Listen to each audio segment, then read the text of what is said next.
Alors on va maintenant passer à Aristote. Donc Aristote, sa théorie de la connaissance, avant de voir sa théorie politique.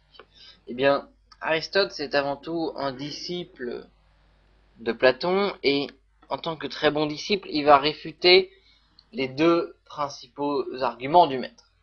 Il veut dire tout d'abord, il n'y a pas deux mondes, il n'y en a qu'un seul. Il n'y a pas deux mondes, un monde concret et un monde des idées. Il n'y a pas une distinction fondamentale entre l'existence et l'essence. Il n'y a pas de dualisme de la réalité. Et la connaissance ne s'obtient pas que par la raison, la pensée, l'élévation du philosophe. Il veut dire quelque chose de très simple. Il va dire que l'essence se trouve en chaque chose même. Qu'est-ce que ça veut dire? Ça veut dire que dans chaque chose, il n'y a pas simplement sa forme concrète, la couleur du cheval et sa taille, mais aussi son concept, mais aussi son essence, mais aussi sa portée d'universel et d'éternel. Il y a dans chaque cheval la définition du cheval. Et cette définition n'appartient pas à un monde extérieur, monde des idées, qui aurait des relations intimes avec un monde concret, monde de l'existence. Non. Il y a un seul monde, celui dans lequel nous vivons, il n'y a qu'un seul réel. Et chaque concept, en fait, se trouve au sein même de chaque existence, de chaque être. Chaque définition se trouve au sein de chaque cheval. C'est-à-dire quand je vois un cheval, je peux en extraire la définition. Et donc c'est ce qu'il appelle la matière et la forme. Pour chaque élément du réel, il y a, selon Aristote, la matière de cet élément du réel et sa forme. Sa matière, c'est son existence, c'est son expression en fait concrète et particulière, et sa forme, c'est son essence et son idée. Comment expliquer ça? C'est que chez Platon, on avait un monde des idées, avec par exemple une idée, le cheval, qui s'exprimait dans des milliers, des millions de chevals différents, dans un monde concret, le monde de l'existence. Chez Aristote, c'est complètement différent. Chez Aristote, dans chaque cheval, il y a à la base, au fondement, sa forme, c'est-à-dire sa définition universelle, la même que chez Platon et Socrate, mais elle est intrinsèquement dans le cheval, c'est l'essence même du cheval lui-même, et non pas une idée extérieure. Et il y a aussi sa matière, qui est en fait une expression concrète, avec la taille de ses poils, leur couleur, et leur rigidité et leur propreté. Voilà. Il y a dans chaque chose, dans chaque arbre, et même, prenons par exemple un arbre, c'est pareil. Il y a sa matière, c'est-à-dire sa taille, son âge, etc., et sa forme, en sens même ce qu'il est, son essence, sa définition. Et cette définition n'est pas issue d'un autre monde où il y aurait que des idées, un monde parfait où tout serait absolu. Cette définition est partout dans le réel. À chaque objet que je rencontre, il a en son sein même une définition universelle, car il est l'expression d'une idée universelle, mais il la porte en lui, c'est sa forme, opposée à sa matière, son expression concrète. Et donc, ce qu'il se passe, c'est que l'homme conceptualise, c'est-à-dire qu'il extrait à partir de la matière, c'est-à-dire que la matière c'est ce qu'il voit, ce qu'il sent par ses sens, par la sensation, par ses 5 sens. Il va voir la matière, il va la sentir, il va la toucher, etc. Il va la manger. Et par sa pensée, car ce n'est pas un animal, il arrive à conceptualiser. Il arrive à sortir de la matière un concept qui est la forme. Il arrive à extraire la forme de chaque objet. Il arrive à extraire le concept de chaque objet. Il arrive à extraire la définition universelle de chaque matière. Quand l'homme voit un cheval, la première fois, il fait « Ah tiens, ça c'est un cheval ». Puis ensuite, il en voit 2 ou 3, et ça y est, il est capable de donner une définition du cheval. Et quel que soit le prochain cheval qu'il rencontrera, il saura à coup sûr que c'est un cheval. Et même dès le premier, il saura à coup sûr que le suivant, c'est un cheval et pas un âne. Parce qu'il est capable, à partir d'une expression particulière d'une forme, d'un élément particulier, d'en extraire la définition.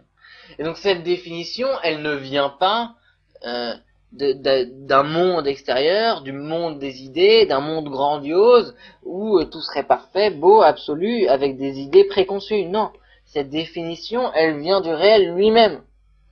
elle vient de la matière et de la forme mélangée dans l'expression du réel. Elle vient de ce cheval, du premier cheval que je vois, il a sa matière et sa forme, et moi, humain, j'ai ma pensée qui m'aide à conceptualiser l'objet universel cheval. C'est parce que j'ai ma raison et j'ai ma pensée que j'arrive à conceptualiser à partir d'un cheval particulier une généralité, le cheval, et pas ce cheval. Et donc, c'est typiquement cette capacité de l'homme qu'il a d'extraire la forme de la matière et de conceptualiser, et à partir de réel, d'inventer des idées et des concepts. Mais il ne s'en souvient pas. On n'est plus du tout dans la réminiscence des âmes. On n'est plus du tout dans l'idée que l'homme a déjà vécu, mon âme a déjà vécu dans un monde des idées et elle s'en souvient peu à peu. Non, c'est en voyant le premier cercle, je vois bien qu'il est imparfait, mais j'arrive à en extraire l'idée du cercle, car je conçois immédiatement ce qu'est un cercle parfaitement. Et ça, c'est ma conception propre, c'est moi-même, ma raison et ma pensée. Ça ne vient pas d'un monde des idées. C'est simplement que du cercle, j'arrive à conceptualiser le concept de cercle. Et ainsi, on a un exemple très précis, je vais vous donner un de plus, c'est celui de la chaise. Première fois que je rencontre une chaise, je m'assois dessus, je vois que ça sert à s'asseoir, et je vais en sortir une définition presque universelle. Voilà, tout objet précaré sur lequel je peux m'asseoir, c'est une chaise. Bon, un peu plus tard, je vais rencontrer un tabouret. Je comprendrai que le tabouret, la différence de la chaise, c'est qu'il n'a pas de dossier. Et pourquoi j'arrive à faire ça? C'est parce que j'arrive justement à établir des différences. J'arrive à dire, la chaise a un dossier, le tabouret n'a pas de dossier. C'est une vérité établie que j'arrive à tester à chaque fois. Et donc, au final, je suis capable, moi, humain, avec ma pensée et ma raison, d'extraire de la chaise et du tabouret la forme, l'essence du truc. J'arrive à extraire de la chaise son essence, c'est-à-dire que, contrairement au reste, elle a un dossier. Et contrairement au fauteuil, elle est moins grosse et elle a pas d'accoudoir, etc., etc. Et donc ça, c'est typiquement l'idée que la pensée arrive à extraire les idées du réel et que donc sa citation qui résume le mieux, c'est rien n'est dans l'intelligence qui ne provienne d'essence. Rien n'est dans l'intelligence qui ne provienne du réel, qui ne provienne du concret. Il n'y a pas un monde des idées qui me donne des idées que j'applique ensuite au monde concret. Non, chaque idée est issue du réel. Rien n'est dans mon intellect qui n'ait été extrait de mes sens, du concret, du réel. Rien n'est dans l'intelligence qui ne provienne des sens. C'est capital et ça résume tout. Ça tue directement le dualisme de Platon. Et donc, au final, la seule chose innée, et non toutes les idées, c'est simplement cette capacité de conceptualisation. L'homme n'est pas né avec une âme qui a prévécu, selon Aristote, et qui a connu des idées dans un monde idéal, du monde des idées, de l'absolu, du parfait, de l'éternel. Non, simplement, en vivant, en évoluant, il a cette spécificité innée de tout homme qui est de conceptualiser. Il a cette capacité que le chien n'a pas de reconnaître les chaises au milieu de tabourets et de fauteuils. Et n'importe quelle chaise que je présenterai ensuite, même si je l'ai jamais vue, je saurais que c'est une chaise. Le chien, il reconnaît sa balle, mais avant de reconnaître qu'un autre objet rond est une balle, il va falloir qu'il joue avec plusieurs fois. L'homme, lui, a cette capacité innée de conceptualisation. Il est capable d'extraire de chaque chose le concept. Et donc c'est bien la seule chose innée et il n'y a aucune réminiscence des âmes.